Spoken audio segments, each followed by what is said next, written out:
السلام عليكم ورحمة الله وبركاته. وصفة اليوم لخبيزات الناير على شكل نونوس كما هو موضح في الفيديو. يجيو روعة، يجيو خفاف. عملت خبيزات وعملت كذلك العجينة اللي بقات لي على شكل خلية النحل، يجي هشيشة هاد العجينة. تبعوا الفيديو للأخير هيدا باش تعرفوا كامل المقادير. فرجة ممتعة إن شاء الله.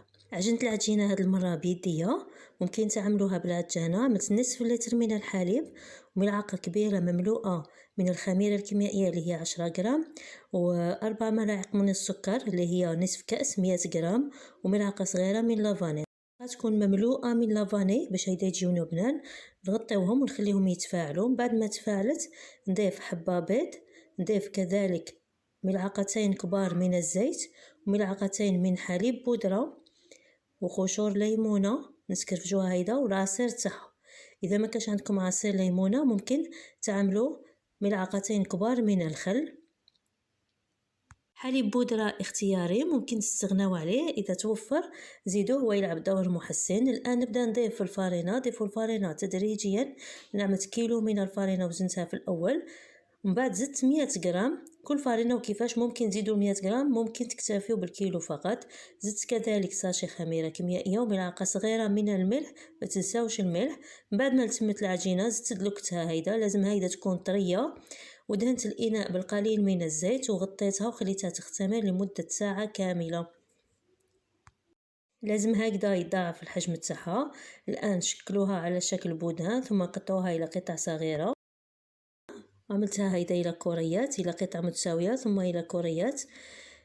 الكوريات عملت كوريات النونوس، كوريات 4 كوريات يكونوا هكذا كبار بهذا الشكل، او 5 على حسب النونوس اللي تحبوا تعملوهم. من بعد زدت هيدا الكوريات الصغار. هاد الكوريات الكبار الوزن تاعهم 160 غرام. بالنسبه للرجلين واليدين الوزن تاعهم 15 غرام. اما بالنسبه للراس الوزن تاعو 30 غرام اللي يحب يعمل بالميزان. كذلك نزيدوا لهم هيدا الودنين، ونزيدوا كذلك نسقموه هكذا مليح. من بعد انا زدت الشوكولا، اللي يحب يزيد الشوكولا اختياري. الاطفال يحبوا الشوكولا، ممكن تعملوا شوكولا تارتيني. مباشرة نحطهم هيدا في الصينية. انا وريت لكم الشكل في الاول وخليتهم يرتاحوا شوية باش يساعدني يعطيني العجين الطو يكون نحل فيهم باش نعمل الشوكولا. لازم يرتاحوا شوية بين مرحلة والمرحلة.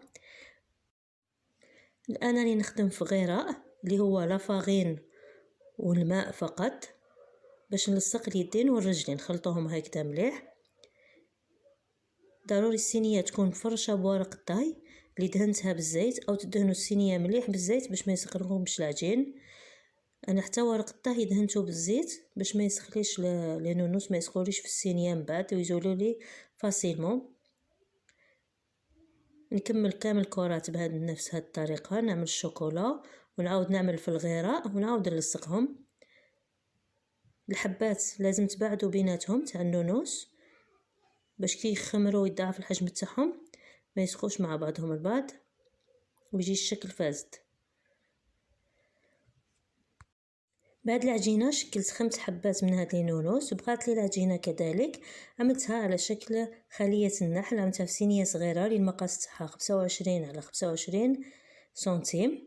عملت لهم فتحات الفم بالمقاس. اللقطة حسبت راسي نصور لكن للأسف ما كنت نصور بالمقاس. وعملوا فتحة صغيرة في الفم، وكذلك العيون عملتهم بالشوكولا وخليتهم يختمروا لنصف ساعة أخرى. بعد دهنتهم بحبة بيض اللي خلطتها مع لافاني. توجور الجاتو دهنوه بالبيض اللي يكون مخلوط مع لافاني باش هيدا تمشي الزفرة تاع البيض. ورشيتهم بالججلان. الفرن في هذه الأثناء عملته يسخن على نار متوسطة من الفوق ومن التحت. لما شفتهم بداو ياخدوا لون ذهبي من الفوق طفيت عليهم النار لون ذهبي خفيف وخليتهم يزيدوا يكملوا طيابهم على خاطرهم من التحت.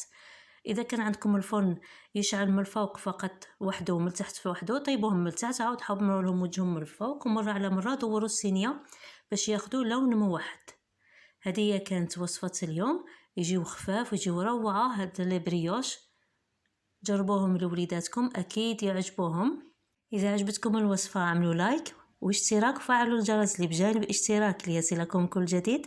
إلى فيديو آخر إن شاء الله. دمتم في رعاية الله وحفظه. السلام عليكم ورحمة الله وبركاته.